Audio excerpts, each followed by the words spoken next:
Hello dear aspirants, hope आप सारे अच्छे से होंगे और आप लोगों की एग्जाम की प्रिपरेशन जो है वो बड़े अच्छे से चल रही होगी। आपको पीडीएफ मटेरियल चाहिए था तो उसके लिए मैंने टेलीग्राम के एक चैनल खोली है। नीचे डिस्क्रिप्शन में लिंक दी गई है, उस लिंक पे क्लिक करके आप लोग जितना भी पीडीएफ मटेरियल चाहते हो तो आप लोगों को मिलेगा। इसके अलावा एग्जाम सीरीज जो है कंटिन्यूसली उसके अंदर होगी ताकि आप लोग अपनी लेवल जो है वो चेक कर सके। तो चलिए आज स्टार्ट करते हैं हम लोग। देखिएगा, सबसे पहले हम लोग आज स्टार्ट करते हैं रिसोर्स। अब ये रिसोर्स किसको हम लोग कहते हैं? दुनिया की कोई भी चीज जिसका इस्तेमाल इंसान करे अपने फायदे के लिए, उसे हम लोग क्या कहते हैं? Resource. That's anything which is used by the man for his benefits, what we at that time call it as resource. तो रिसोर्स की हम लोग बात कर रहे थे। तो रिसोर्सेज का पहले वाला टाइप है जिसको आप लोग कहते हैं बायोटिक रिसोर्स, यानी दुनिया की कोई भी चीज जिसे आप लोग लिविंग ऑर्गेनिज्म से हासिल कर सको। जैसे हमारे पास वुड है, जैसे हमारे पास पेपर है, जैसे हमारे पास फूड है, एटसेट्रा। ठीक है ना? इसके बाद दूसरा जो हम लोग ले लेते हैं जिसको हम लोग कहते हैं एबायोटिक, यानी कोई भी चीज जिसे आप लोग नॉन लिविंग थिंग से हासिल कर सको और उससे फायदा आप लोग उठा सके, उसे कहते हैं एबायोटिक। जैसे एयर है, जैसे वाटर है, ठीक है ना, जैसे सॉइल है। इसके बाद तीसरी क्लासिफिकेशन जो हम लोग उठाते हैं यहां पे, तो तवज्जो रखिएगा, तीसरा रिसोर्स जो हम लोग यहां पे ले लेते हैं उस रिसोर्स को आप लोग कहते हैं नेचुरल रिसोर्स। अब नेचुरल रिसोर्स हम लोग किसी भी ऐसे रिसोर्स को कहते हैं जिसको आप लोग एनवायरनमेंट से हासिल कर सको। जैसे अगर आप लोग एयर से किसी चीज को हासिल करोगे, अगर आप लोग वाटर से किसी चीज को हासिल कर सकोगे, अगर आप लोग प्लांट से किसी चीज को हासिल करते हो, ठीक है ना यहां पे, या अगर आप लोग किसी भी चीज को सॉइल से हासिल कर सको, that's called as natural resource. यानी एनवायरनमेंट के किसी भी कंपोनेंट से अगर कोई रिसोर्स आप लोग हासिल करोगे उसे कहते हैं natural resource.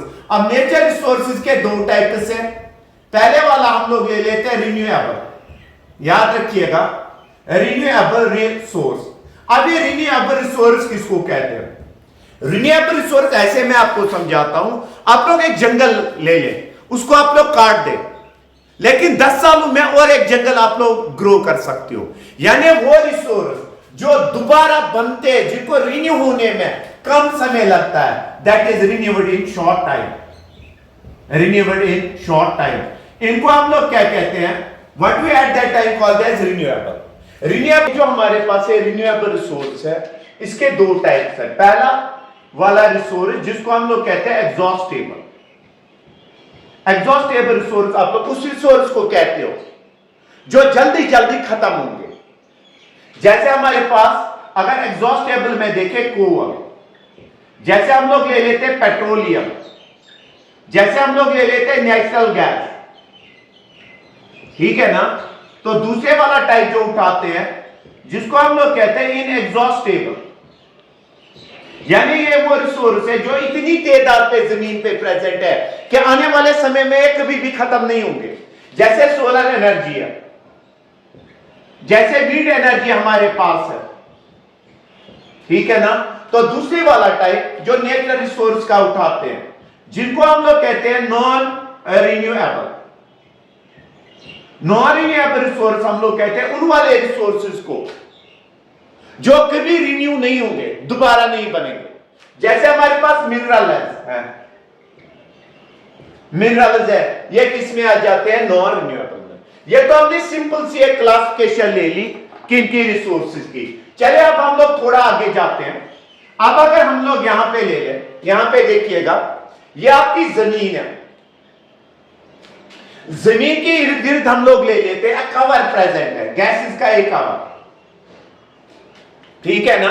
Envelope of gases surrounding that is earth. जैसे इसमें नाइट्रोजन है 78% अप्रोक्सीमेटली, ऑक्सीजन की बात करें 21%, आर्गन की बात करें 0.09%, कार्बन डाइऑक्साइड की बात करें 0.03%, और अदर जो है वो ट्रेसेस में है। ये जो गैसेस पाए जाते हैं around the atmosphere, what you at that time call it as, इसके लिए आप लोगों की टर्म एक है जिसको हम लोग कहते हैं एटमॉस्फेयर।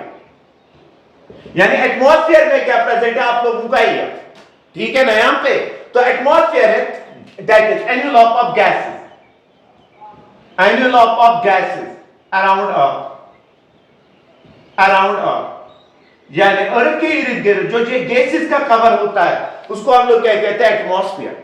अब एटमॉस्फेयर की अगर बात करें, इसके डिफरेंट लेयर्स हैं। पहले वाला लेयर यानी अगर अर्थ की सरफेस से आप लोग स्टार्ट करोगे और 12 किलोमीटर ऊपर जाओगे तो आप लोगों का लेयर पाया जाता है ट्रोपोस्फियर। ट्रोपो अगर हम लोग बात करें, ट्रोपो मीनिंग चेंज, और स्फीयर की अगर हम लोग बात करें दैट इज पार्ट। अब इसमें चेंज क्या होता है, अगर आप लोग 166 मीटर ऊपर जाओगे तो 1 डिग्री टेम्परेचर कम होता है, यानी इस वाले लेयर में जितना जितना ऊपर आप लोग जाओगे तो टेम्परेचर कम होता जाता है।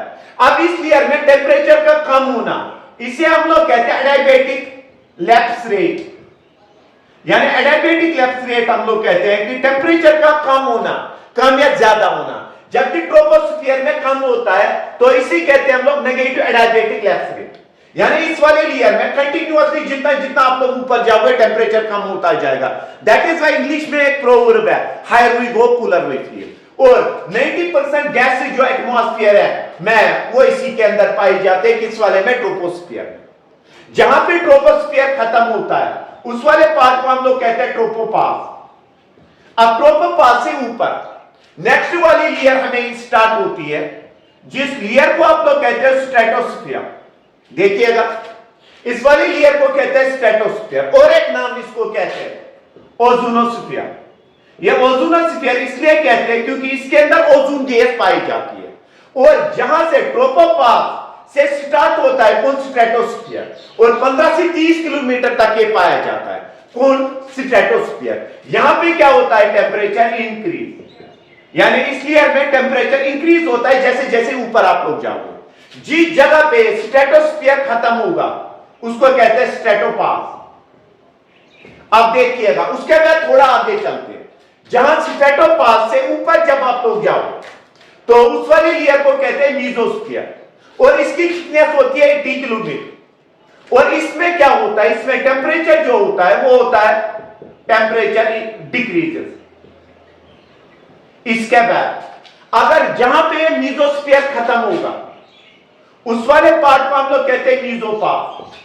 मीजोपास से ऊपर जब आप लोग जाओगे 700 किलोमीटर उसको कहते हैं थर्मोस्फियर। थर्मोस्फियर में भी अगेन क्या होता है, टेम्परेचर इंक्रीज। और इसके बाद जितना भी आप एटमॉस्फेयर पाया जाता है दैट्स कॉल्ड एज एक्सोस्फियर। यानी ये यहां पे बात करी, किसकी बात करी, टेम्परेचर की। लेकिन इसमें एक पॉइंट याद रखने के काबिल है, ट्रोपोस्फियर। ट्रोपोस्फियर की अगर हम लोग बात करें, इसमें एरोप्लेन फ्लाई करता है most of the time, aeroplane fly. Next one, इसकी और एक प्रॉपर्टी है, जितनी भी वेदर कंडीशंस है, बादल का बनना, बर्फ का बनना, वो इसी ट्रोपोस्फियर में होता है। ठीक है ना, किस वाले स्फीयर में, ट्रोपोस्फियर में। होप कि आप लोगों को ये वीडियो अच्छा लगा होगा। अगर वीडियो अच्छा लगा हो तो चैनल को लाइक, सब्सक्राइब और शेयर करना ना भूले। शुक्रिया।